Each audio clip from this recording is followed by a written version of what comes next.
big Thursday night game this week. It's kind of out of the norm for how Thursday night games have gone, except for maybe the first one of the season. But we have a huge game, and there's a lot of news, a lot of things surrounding the game. What do you got on this game so far this week?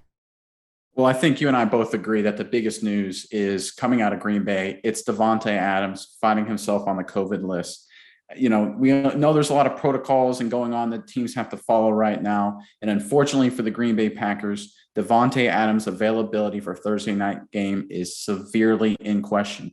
Obviously, this is huge, right? He was high on the top of our list of the best wide receivers from our show a few weeks ago. He's Aaron Rodgers' number one guy. He is the Scottie Pippen to Michael Jordan's Aaron Rodgers. And this is just a huge blow if he can't suit up for us Thursday night. When I say us, I mean the Green Bay Packers, of course. What are your feelings on Davante? Do you think he'll suit up, or do you think they're going to be without him? So I'm not exactly clear on what the football protocols are per se. For COVID, I know he was in close contact. I don't know if he himself had tested positive. I think he was just in close contact with somebody who was positive. But I believe he has been vaccinated, so I think he has a chance. I think it's a very small chance to play. I would say in the football realm, I am doubtful. Yeah, I agree with you. Again, this is kind of the weird world we live in, right? Where because there's all the privacy information, we don't know exactly his status one way or the other. If was he in close contact? Was he in the same zip code of someone that tested positive or whatever? And so obviously there's a lot of rules and guidelines of what can be shared and what can't. And we're all just trying to see if he can play Thursday night. And look, we were talking about it before. I think the NFL has a really good situation here if they can make the right move for the game Thursday night, and let's just move the game, right? Let's Yeah, move there's only it. one reason limiting him from playing.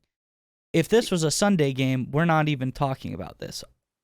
Exactly. It's a time thing. I think, when I try to research the protocols and I did a little digging on the NFL's policy, it's all, you have to have a certain number of negative tests within a certain number of hours. And if they alternate negative, you're good to go. If one of them doesn't, it starts the clock over again, or some whatever funky policy they have to follow. And look, like you said, if this was a Sunday game or a Monday night game, he'd have plenty of time to clear those protocols and he'd be ready to play. This is the game of the year so far. We've got undefeated Arizona, one loss Green Bay. This is for first place in the NFC. This is the biggest game in Phoenix since probably Kurt Warner was there 10 years ago. This is an absolute monstrosity of a game, and we need Davante Adams on the field. The NFL needs Davante Adams on the field. I think the best thing they can do, shift it to Friday, shift it to Saturday. Look, if they're concerned about ratings, I did some digging, right? I did a little contrast here, trying to get my big brain on here. And I look back at Sunday Night Football, and that's kind of the big bellwether ratings scale that the NFL uses for good matchups and bad matchups. And I looked at the Kansas City Buffalo matchup from a few weeks ago. This is according to Sports Watch and Sports Watch media tracking and other services. They all kind of agreed with this, that 16.8, 17 million, let's call it, eyeballs watched Kansas City play Buffalo. Good matchup, right? Josh Allen, Pat Mahomes rematch Great. game. Yeah. Yeah. So go back a few weeks, right? When Seattle, I should say, played Pittsburgh. Pittsburgh's not very good this year. Seattle's missing Russell Wilson, not a marquee matchup. Only 6 million people watched that game. Same time slot, same event, same everything, same broadcast crew. 10 fewer million people watched the game only because, in my opinion, and I'm sure a lot of people agree with this, Russell Wilson wasn't playing. If Oh, yeah. Davante Adams doesn't play, I think you're going to see some of the same effects here. What do you think? Sorry for interrupting. What do you got? Oh, no. I was just, yeah, it's a completely different ball game if Russell Wilson plays. It's and like touching on exactly what you're saying. If Davante plays in this game, it's a no-brainer. Go ahead, have it on Thursday night. That's fine. And I think another thing to say is people, there's these power rankings. However they make them, who knows? I don't know what metrics they use. It's kind of up in the air on those type of things. But when you're the guy making these power rankings, like you said, this is the biggest match in the NFC of the season so far.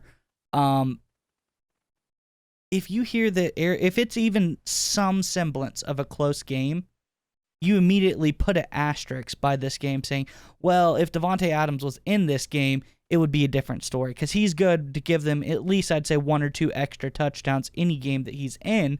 So it's kind of like you were saying, if Davante isn't there, it's bad for ratings. It's bad for not only football viewership ratings, it's saying, oh, well, I think that it doesn't give Arizona fans that heartfelt, we beat Green Bay. It's, well, we beat Green Bay without Davante Adams, their best player outside of Aaron Rodgers. It has that uneasy feeling that nobody really wants to have. It's like if the quarterback goes down with a concussion in the beginning of the game. Did we really beat that team? I don't know. That's what it feels like. Exactly. And especially if this game has impact on seeding and the playoffs and things like that, this could be ramifications. Does Arizona have home field? Does Green Bay have home field? There's so many things that could happen based on the outcome of this game, even though it's early in the year. It's a huge matchup. Look, the NFL, they have a chance here to do something right. They moved games last year. I remember when Baltimore played Dallas, I think they moved that game 4 times to make sure Lamar Jackson and a bunch of the guys would be all healthy and good to go. I've got no problem with that. Right. I don't want to tune into a game and see, I think Tracy McSorley, was he the backup for Baltimore? Yeah, Trace McSorley. Yes. Yeah. I don't want to see Tracy McSorley, throwing the ball to some 5th string wide receiver just because, hey, we needed to play at a predetermined date and time. No, I want to see the stars. I want to see the best players. Look, if they're genuinely hurt and they can't make the game, because they've got a pulled hammy or a bad shoulder or whatever, understand completely. But if players just need to pass certain levels of protocol, just so that way they can play the game, let's give them the time to do that and not hurt the quality of the game. Well, and just speaking about the game this week in general, Green Bay obviously playing at Arizona. Didn't we go to a 17-game season, adding an extra bye week in there, or an extra week in there for bye weeks and such? Doesn't that give us some more flexibility to move some stuff around? I mean, we have all of these things for the first however 6-7 games of this season. Every team has played every Thursday, Monday, or Sunday. Every team has played. This current week is a shorter bye week than last week. Shorter meaning less teams are sitting out. I believe only Dallas and the Raiders are on a bye this current week. Or not Dallas, Baltimore and the Raiders are on a bye this week. So if those 2 teams were playing, that would be 1 extra Sunday game.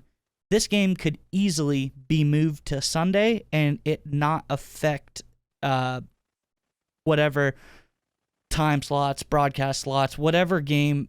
It would probably plug in on 1 o'clock somewhere on one station in one market. It's not going to really affect things too badly as much as people may want to say it would. Yeah, exactly. I agree. It's there.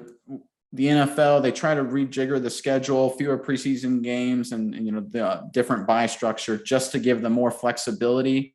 I think it was more for injuries and players to recover for a longer season. Well, guess what? This falls under that same bucket. Waiting for a guy to clear protocol. Let's take advantage of the situation. Let's take advantage of the new schedule. Let's get the players on the field that the players want to have on the field, the coaches want to have on the field, the fans, and the league. I think the NFL has an opportunity here. I don't know if they're going to take it, but I really think they should. And I think just last point to reiterate on the Davante Adams part of things, this isn't a player who decided to not get vaccinated and not follow their rules. He's following all the rules. As circumstances come up that he could not have foreseen, this is what the protocols were made for. This is why we were able to move games. This is the perfect reason. If it was someone, the Lamar or Cole Beasley, those are the only people, Kirk Cousins, who decided to not get vaccinated for some reason, which is their choice. That's fine. But if they decide to do that and then this situation popped up, it's a different story, okay? But he's following all of the rules that they have laid out. He's played by their rules. They need to help him out. That's my thoughts on the matter. But going into the matchup this week, what are your thoughts on, let's say Davante doesn't play? What does the game look like for you this weekend? So it's a completely different matchup, obviously, than if he was playing. So instead of Green Bay being more open and trying to spread the ball around, passing both short, medium, and long, it becomes a power football game with Aaron Jones and AJ Dillon. And I think that's where they were leaning anyway. But if Adams doesn't play, they're going to be fully committed to that. Arizona is second to last in the NFL, giving up yards per carry on the ground. They give up 5 yards a pop. That's a lot. Right. Green Bay likes to be really balanced to begin with on offense. I think they're going to shift more towards the run if Davante Adams can't suit up. So that's big games for Aaron Jones, big games for AJ Dillon. And look, that means a lot of play action, a lot of bootleg. I think the tight ends get involved. You're looking at Robert Tonyan for Green Bay, Alan Lazard for Green Bay. They're going to have to be active.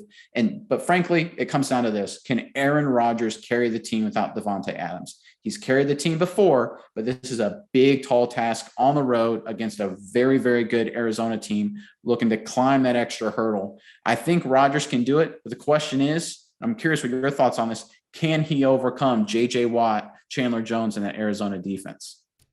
Well, interesting stat, whether you believe it or not. The Packers are actually 6-0 in games that Davante Adams hasn't played. So, I think he has overcome it before. I don't know the caliber of those teams off the top of my head that he is 6-0 against. It may be a lesser caliber of team because, in my opinion, right now, I'm going to go with, at this point in time, through the games played, this seems like the highest caliber of team in the league right now.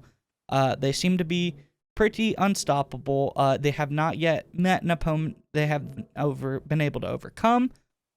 But Green Bay is a very solid team, a lot of veteran leadership on each side of the ball.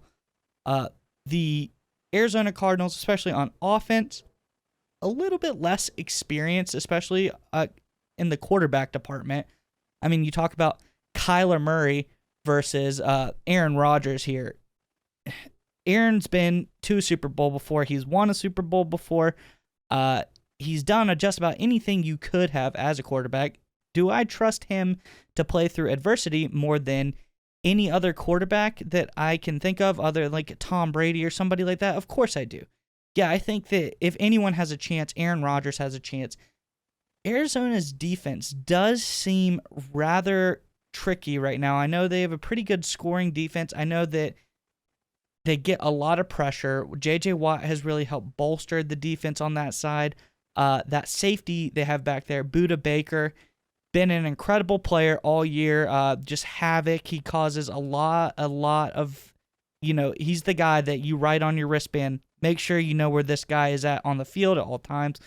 I believe he's maybe like an outside linebacker. He's kind of like a hybrid player. Isaiah Simmons. I don't know if they can get him in a mismatch. I think he's developing. I think he's becoming a player that you have to watch out for because he can do a little more coverage. He can do a little more pass rushing. If he develops, he could be a problem. But overall in the game, I just have a feeling that Green Bay will be able to pull this one out. I feel like Arizona has been riding high, and this is the NFL. Any given Sunday, any team can beat another team. I think that Green Bay has something they feel like they need to prove in this game. I think Aaron Rodgers has something he needs to prove in this game. And I think better coaching, better quarterbacking, all of those things can kind of help in a win. Yeah, I agree. We talk about it all the time, right? Organization, coach, quarterback. It's a no-brainer who has the advantage in all three categories coming into this matchup. You look at, talked about Arizona. This is their biggest game in the decade, potentially. This is Green Bay's biggest game since like 3 weeks ago, right? They are used to big game environments, challenging road games. They've been to NFC championship games, Super Bowls. LaFleur's taken them to back-to-back NFC championship games. They've been there before, right? The organization knows how to handle pressure and handle adversity, just like you talked about. You look at the coach, Cliff Kingsbury, he's looking pretty good. But even LaFleur, he's been to the playoffs a couple times now. They've had another great season. He had to handle the Aaron Rodgers situation in the offseason. He's matured. He's handling that roster and that organization very well. That's another edge to Green Bay. And look, like you said, Murray's great, but he's not Aaron Rodgers yet. There's only one Aaron Rodgers. And when I think about it, just like you mentioned, as much as Arizona's flashy and they're the new team on the block a little bit. They're exciting, they're fun, they're talented on both sides of the football. It is in Arizona too. Even factoring in all of that, I just think, look, organization, Green Bay, coach, Green Bay, quarterback, Green Bay. It's hard to go against those three things, right? So are you saying that you would have to take Green Bay in this game? Yeah, I think I've got Green Bay. I think this is 24-23. I think it comes down to very close game. Very, very close game. This is Aaron Rodgers magic at the end. Look, I think Green Bay's red zone defense is getting better. They did a great job. Taylor Heineke of Washington ran the ball up and down the field against them last week, but Green Bay took over in the red zone. Green Bay's kind of been better in the red zone as the season's gone on. I think they stop Arizona and make them kick a few field goals. And I think Aaron Rodgers has a chance at the end of the game. He wins it at the end. I'm picking Green Bay to win, like I said, 24-23. I feel real confident in Green Bay. My biggest factor in this is what Mason Crosby are we going to get on the field this week? Is it the Captain Clutch, Adam Vinatieri-esque Mason Crosby, or is it the Mason Crosby we had against the Bengals that missed like 73 field goals? I think he's moved past that, so I think we're going to get a more refined, a more level-headed Mason Crosby.